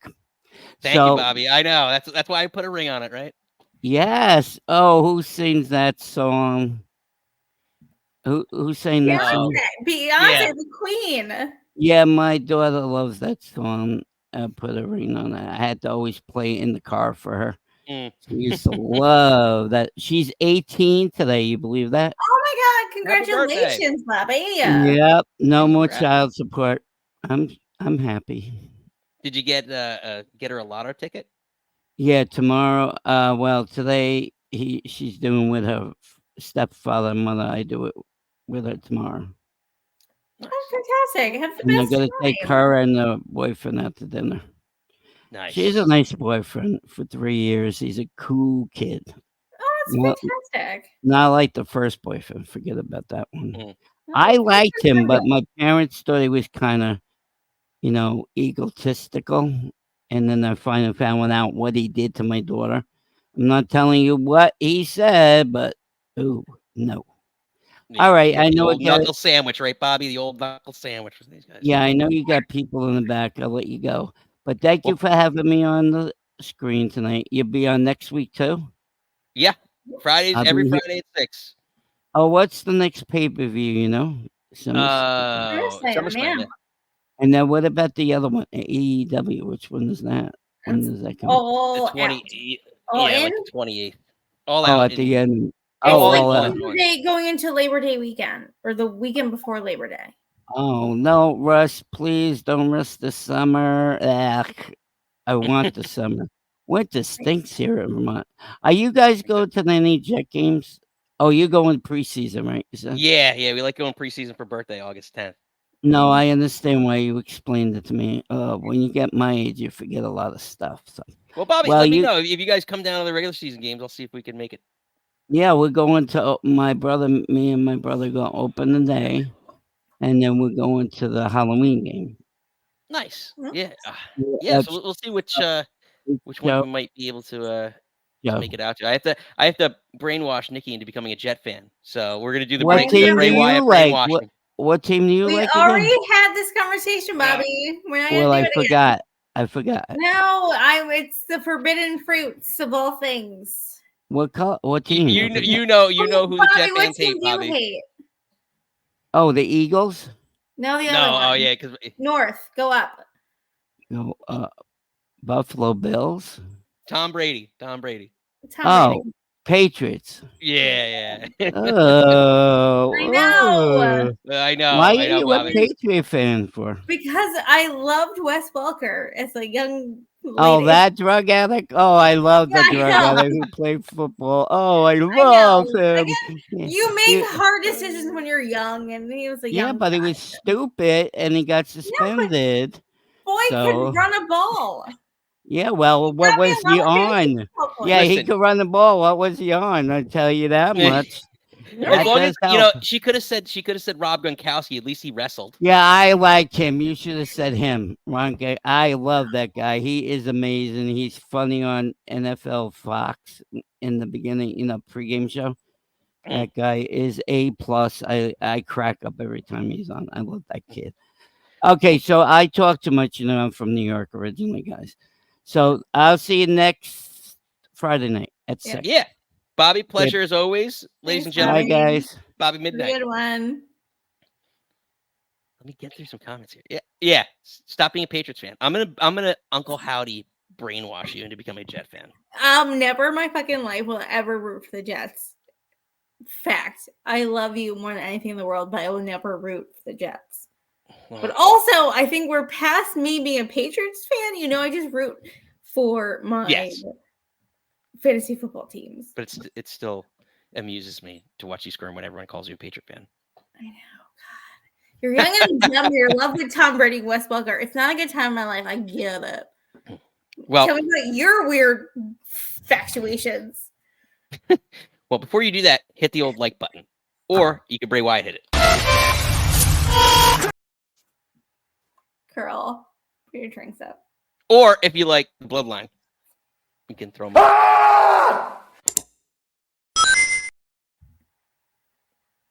What is this? Still love it. Still love it. This is what happens when we're not in the same location. Lisa loves the IQ of a sock. Bobby's got some great one-liners. Oh my God. He's like huge little pickle. That's why we love Bobby. All right. So, Lord Heaven Mary. Next up. Let's go on. New topic. Next caller. Let's bring him in. The regular every week. He goes, say his name and he appears. Steven! Something's wrong. Everything looks out of place. I know. I don't like being over here. What's going on? Nick, Nick Where am I? Nick, are you trying to land planes? I am. All traffic. Are is you in the diverted. broadcast booth for Monday Night Football in 1973? I am actually, it's funny you mentioned that Joe, now Joe Tessitore is a new announcer for presumably SmackDown. They're adding him to the team. So yes, I will also throw my name in that hat. Are you about ready to take my order for Columbia House? Operator standing by. I just want to know if you want fries with that. Oh, God. What's behind the doors? So Steve, what are you thinking? What are you drinking tonight? Nothing is behind those doors. It's the stupidest closet I've ever seen in my entire life. Okay. It's the forbidden. No, it's actually the forbidden door. Literally nothing is in that closet. Literally every independent wrestler can walk through that door. I don't get that closet. That portal is prohibited. It is a very prohibited portal. So Steve, what are you thinking tonight? Well, about the Wyatt group. Are they eventually going to be doing origin videos for the other band members too? Well, I think that's what this was, right? Like I think it was him introducing. Right, like, but tell me more about your family. I mean, they're not going to get their own one at a time because it's not like we don't know who the other members of Slipknot are here. And they're a big band. They're Steve, not. I feel like, and now I'm gonna push back on you. Name a Slipknot song. Wait and Bleed. Their number one single. I can't name a Slipknot Don't ask song me to sing a Slipknot song, but touche, because I didn't know a single Slipknot song, so I wasn't even expecting you to answer that. But go on. Aha. Yeah, I'd like to see, like what brought Nikki Cross to this point, what brought Rowan to this point, and so on and so. Let's see. But ultimately, yeah, I'd like to see them in the ring finally. Yeah, I think a lot of it is like it would be nice to see more. But I think, and maybe that's a later story when you start seeing them more like as individual singles wrestlers. Like I feel like this is him expanding on why they were where they are. Like Gacy being a glutton for punishment. If you're a true big time WWE fan, you watched, especially like you watched NXT, you watched and saw the last couple of years what he became. Like you saw him with Schism, then you saw him doing all this stuff where he was just getting beat down left and right. You saw, well, the Dexter Lumis stuff I feel like is a little bit less. He's probably one, to your point, that makes more sense. That like you need to like, how did you get to that point? Because he is just playing the character, but that got thrown away. So, but everyone else, I felt like especially the Rowan stuff, like he's like, you've lost so much, and anyone who knows about like Rowan and the original Wyatt family knows how much death has been, unfortunately, sadly, around the guy. Yeah, there's got to be some good backstories there to be written if they haven't already been written. Also, looking at these pictures again, I mean, you have to do a contest one week. Is this a member of the Wyatt Six or is this a member of Slipknot? Ooh, that'd be kind of fun. like Slipknot or Wyatt. Yeah. All right. It'd have to be like a darkened light picture, I feel like. Yeah, right. It'd be kind of unique. Really close up. Second thing, couple of new signings this week that are really Stephanie Vaquer, who we just saw at Forbidden Door, and Delta, who's supposed to be this really big deal from Australia. Making the women's division, I mean, like the depth is just really, really getting there. And I think Bailey said on a podcast this week, Cody's first episode of his podcast, I believe, that they could do another evolution too. I say, why stop there? And I've said this before: give the women's division their own 2-hour show. They're getting to that point. They need to. I still think they need to build up the roster a little bit further. But what I think is probably gonna happen, like Stephanie Vaquer, they're probably, especially with Shawn Michaels tweeting at her, like she's probably going to NXT. And this is kind of what we talked about, like post WrestleMania with like Dragunov and Lyra and like who's the other Like there was like three women that came up. I'm blanking on her name right now, but like they kind of depleted the NXT. What's that? No, who are you saying that came up? So post WrestleMania, it was Lyra, Kiana James. That's who it was. I couldn't, and I felt like they're just they might have been the only two, but like I thought there was a third that I'm missing. Well, I guess the tag team was kind of brought. Isla Dawn, Alba Fyre were up before that.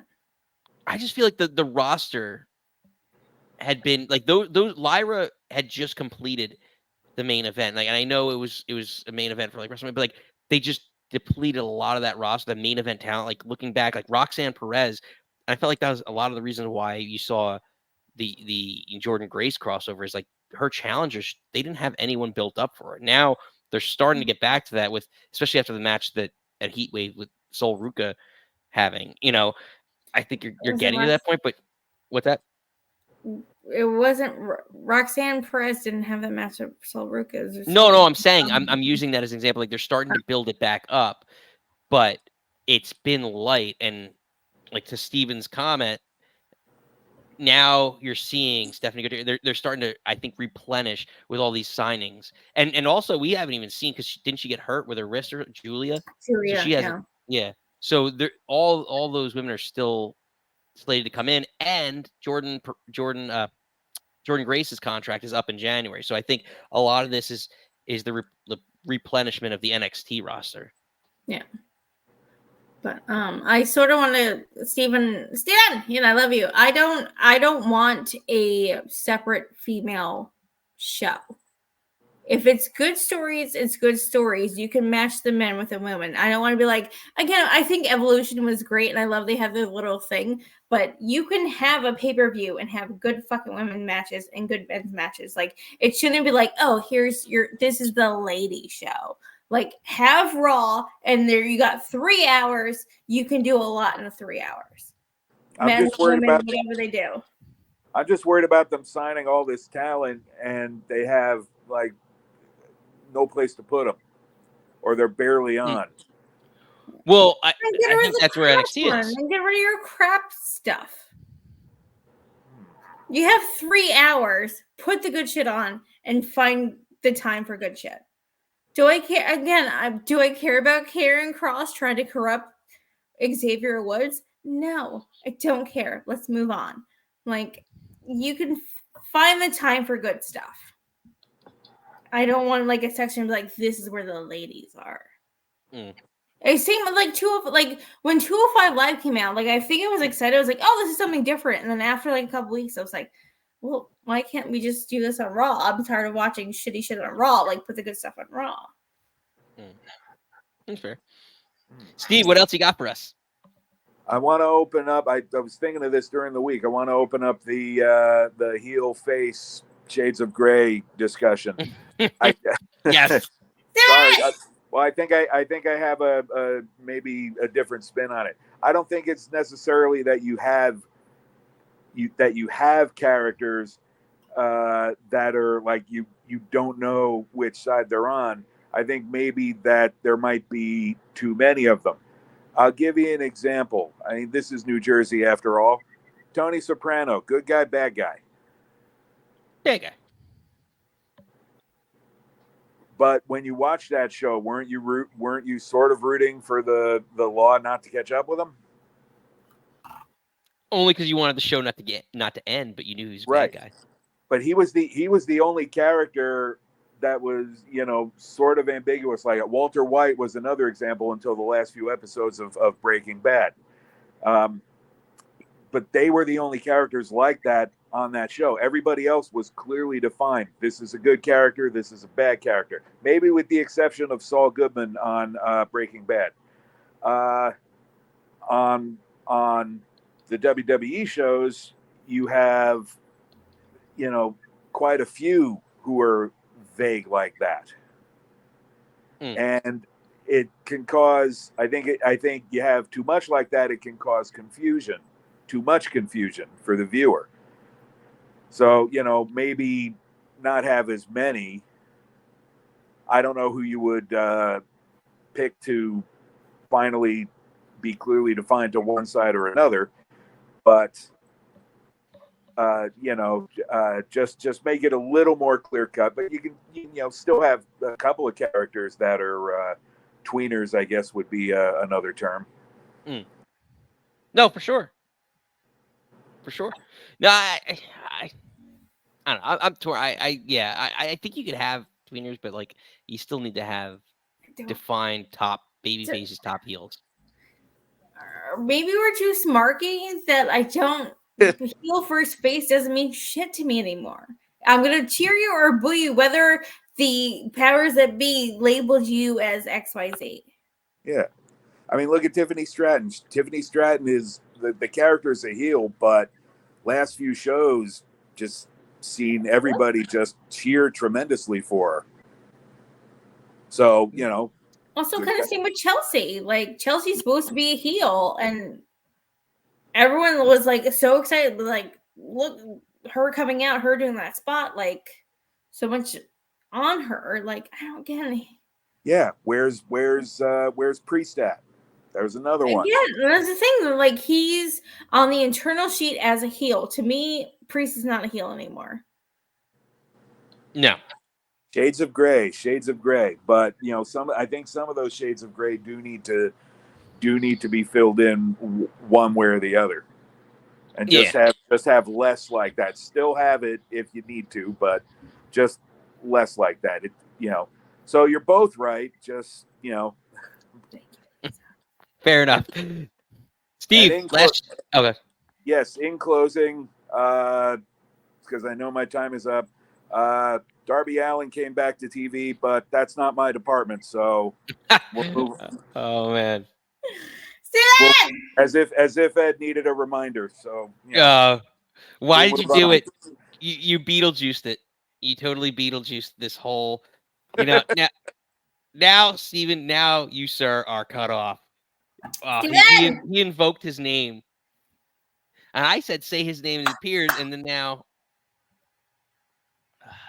let's get caught up real quick and shenanigans here. Again, I'm so tired. Again, Lisa, it's like everyone was supposed to boo. I think that's for you, Steve.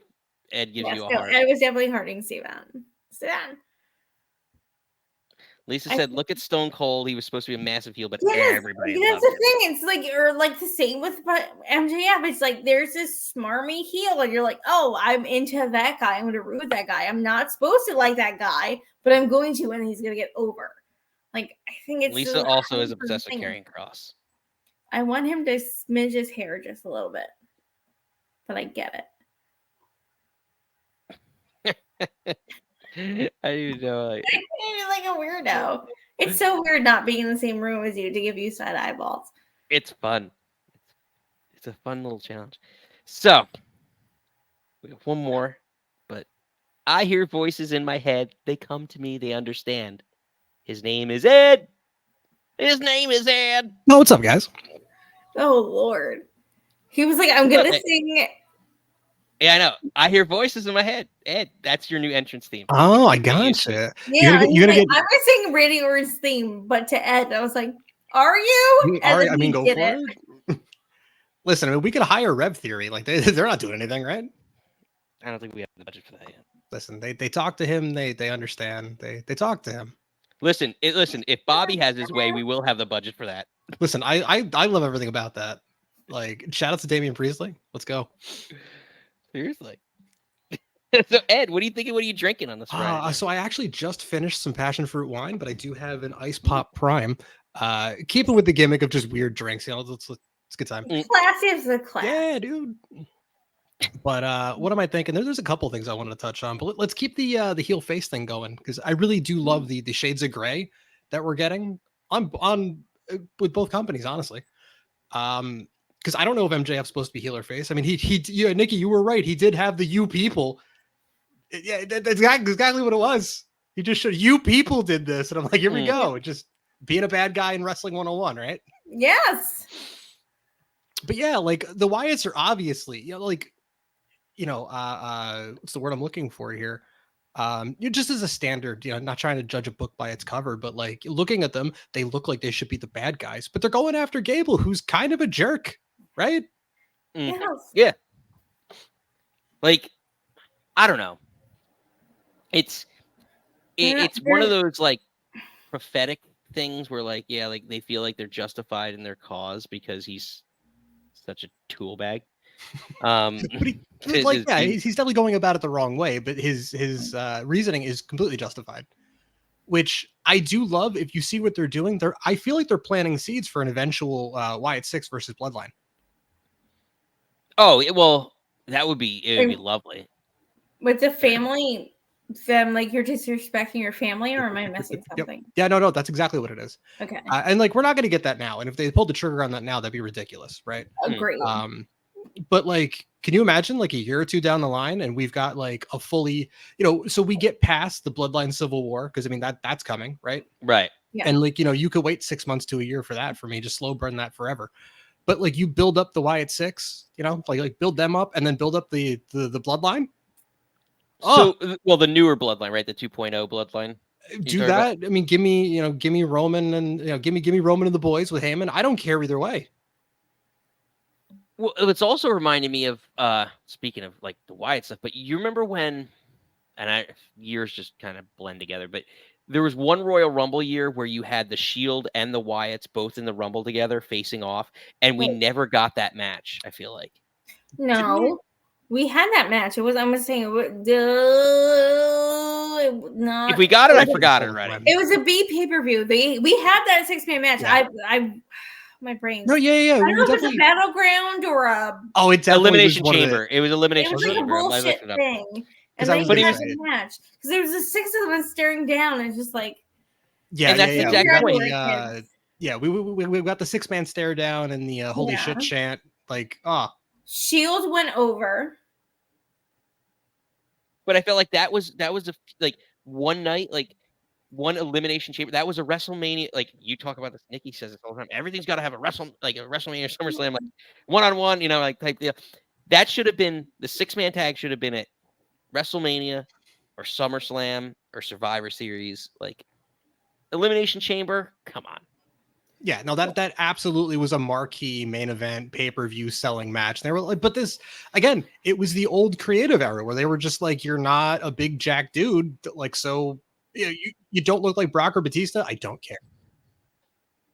And then that's part of the problem. I mean, to me, pro wrestling is one of the most interesting storytelling mediums, and we're getting everything that like pro wrestling. I don't want to be like everything it should be, but like everything that. Not everything, but it's what pro wrestling can be with the Wyatt 6, and it's what Bray, Wyndham was going for. People that are actually on board and willing to do something new. Yeah, I mean, well, they're all characters and they're all playing their role.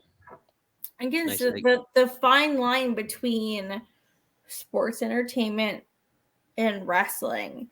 And I feel like you need to. I want story in my wrestling, and I want wrestling in my stories. Yeah, that's fair. And I feel like they got to find, and I feel like Bray wanted that so bad, and I feel like Vince fucked that up. Yeah, 100%.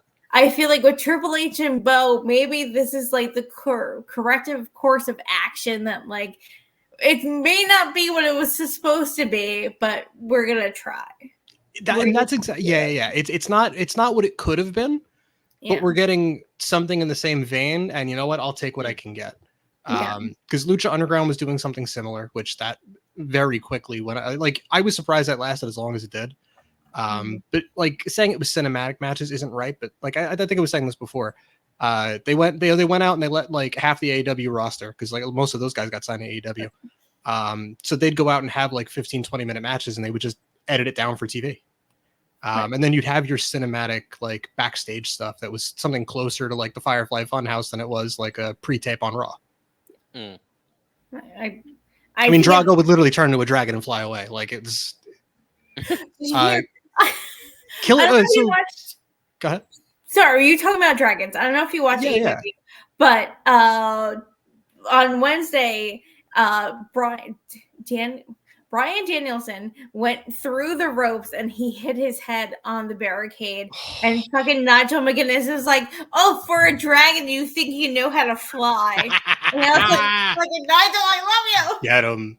I hope, at least in like his retirement, like, you know, before Bryan retires, we get that. It kills me too, like that Nigel should have been such a big deal. Yeah. Like he was arguably the best wrestler on the planet in like the early 2000s. His ROH run was insane. And then he gets signed to so then he isn't able to go to WWE with all his injuries, and he had what, Hep C or something? Yes, and he tried to backtrack who he got it from, and he couldn't figure out who he got it from. But yeah, so then he goes to TNA, and they're like, "Hey, you suck. We hate that name. You're Desmond Wolfe now. Shave your head, stupid." And then he was the odd man out in Fortune 4, the greatest stable of all time. Let's be honest, only second to Chris Jericho's Schism. But we, girl.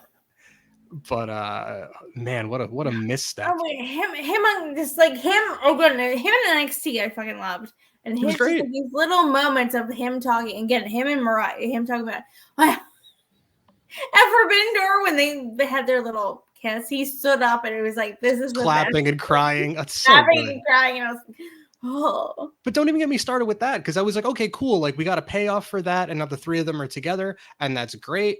And then you immediately get rid of that. Like we're not gonna get anything else. She's gonna turn now. I don't know. It's no, don't get me wrong. It's a cool visual. Mad at it. Yeah, like all the Mariah's red wedding. That's awesome, right? Like you get all of this really cool visuals and like the stiletto in the face. Like that's great. But I'm like, but now already. So you're not a fan of the turn right now. You want 3 weeks of bullshit? Yeah. Or a month, or a longer month of bullshit? I do. I didn't have a problem with just for the fact that like the only problem I had was that I wanted her to like be more cinematic in why she did what she did, so that we could like her looking at the belt and like realizing that the belt was her focus, and like this is what she could take from her mentor. You know what I mean? Like all that stuff. Like it was like she walked up, took the thing, and just smacked her. And yeah, it would have been kind of neat to give me 2 weeks, give me a little bit longer. And Nikki, you were saying earlier that like she was treated like crap for like the longest time. You can make that your catalyst, but like kind of, I hated when let me put this way. I hated when WWE would spoon feed you stuff, right? Because like they would just beat you over the head with what they were trying to do. Mm-hmm. And then you would have Michael Cole on commentary telling you that this is what we're doing, right? But you could spoon feed me this just a tiny bit, like Nick, like you were just saying, have her look at the belt, have her do some side glances, have her do this, do that. And I only want like 2 more weeks of that, because we just closed out a part of that story where it's like everything is good and we're whole again, just to screw her over. Like why not screw over at the last pay-per-view and then win this and go, now I'm coming for you. Yeah, I agree. Or just like, I don't know. Like just getting to that part, or like I'd rather see her like as Toni was raising her hand in the ring, just clothesline her, than like go like and then bring it to this like more immediate than like, hey, let's run together and prance along. And that then was like, funny. I know that that's their gimmick. God, you never had a frenemy in your life. You know how girls work. You I troll. don't. I am authentic. You're right. I've never had a frenemy. I either have friends or I don't. I don't know. I feel like I said earlier, I thought this would happen at Wembley, but for her to just turn around, and again, we're gonna get that promo, we're gonna get that package, or whether it's Collision or I'm assuming Dynamite, it's going to be a thing, and you're gonna have all the things of her, Toni just shitting on her, and like, this is why I did it, because I'm in a toxic relationship, and this is why I did it. I'm gonna fuck you up with my belt and punch your butt in the dick. Yeah, but like, I don't know. I'm. This is the most female storytelling he's told in a while, and I'm here for it. Like, I'm glad Britt's back. I can't wait for Jamie to get back, but this is gonna be your thing for a little bit. And well, I'm sorry, I'm trying to mansplain women's wrestling to you. Oh yeah, if there's anything you can't do on this show, oh my god, wrestling is in this the general. impetus of that story? Oh gosh. But before we get off the rail, Ed, last shot before we let you go. Oh, you're breaking my heart because there was one other thing I wanted to talk about. All right, I'll let you get it in. I derailed you. No, you're good. You're good. Because Derailed? the only other, you're fine. The only other thing I wanted to talk about was the Max Caster situation. So he's been on Twitter, or sorry, X, formerly known as Twitter, a bunch. Yeah. And has been anytime there's rumors that someone's going to get signed, he's all like, I don't want him here. He's going to take my, they're going to take my spot. Yeah. And a lot of people have responded. I don't know if you've seen Shelton Benjamin did an interview with Chris Van Vliet. Not recently, no. So Shelton's response, because Chris asked him, he goes, how do you feel about that? And Shelton's like, who is this guy? Which was just like, yeah, like I get it that like I guess we'd be taking your spot, but it's like Shelton kind of nicely was like, but what are you doing that like you're not securing your spot then? That like you're worried that someone else is just gonna come take it. Right. Well, I could see both sides of it for this reason. But first off, I'd wonder how much of that is kayfabe to try and set up potential feuds, right? Versus like, because there's always that blurred line now with X Twitter. Oh, and not to cut you off, but like there's no blurred line with AEW. They're just looking at like the smart fan, the quote unquote smart fan, and they're like, you get this, right? Haha, wink nudge. Right. Yeah, it's the old like Vince Russo, like everyone reads the dirt sheets type deal. Like I get it. See, my thing is, you're right, or Shelton's right to the point where like, yeah, like why are you so afraid of what could happen? But to the same extent, I'd be afraid too if my boss, the new shiny toy, every time someone becomes available, gets brought in and gets a title shot just to get thrown by the wayside. When you have the guys like the Ricky Starks of the world, Caster's good. He could be a single star. John Cena raved about him years ago, and he could be a single star on his own. I'm not saying it. So bringing in whoever the next like. Even though he's great, like Ricochet, like bringing Ricochet, who now comes up the card, comes in and becomes potentially a challenger to Ospreay or what I consider a main event talent, pushes everyone down further in the card. Yeah, no, and I hear what you're saying. I'm only laughing because not that I think Ricochet is bad, but I like it's such an AEW move to just take a guy who's like a mid card or upper mid card guy and just slot him into your main event scene in AEW. Mm-hmm. It's just like, what are you doing? And that's coming from somebody who loves Ricochet, right? No, it's a total AEW move. Like that's what it like. Next week he's going to be debuting probably.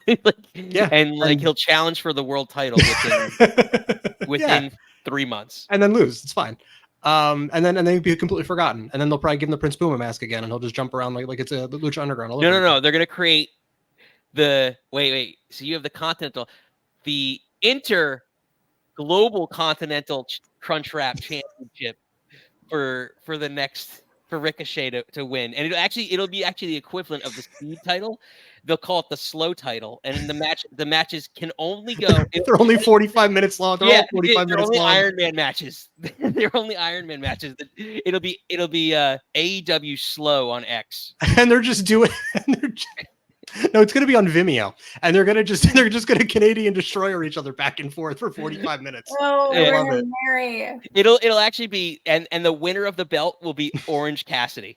Yeah, and then this time he won't try. It's nothing but him throwing slow spinning back fists and just low effort shin kicks. Exactly, and like, all right, well, 10 minutes has gone by. Still got another 40. It's for the create your own cravings box championship. Well, whoever the next sponsor is, it's either going to be something Rick and Morty, Adult Swim, or DC Comic related.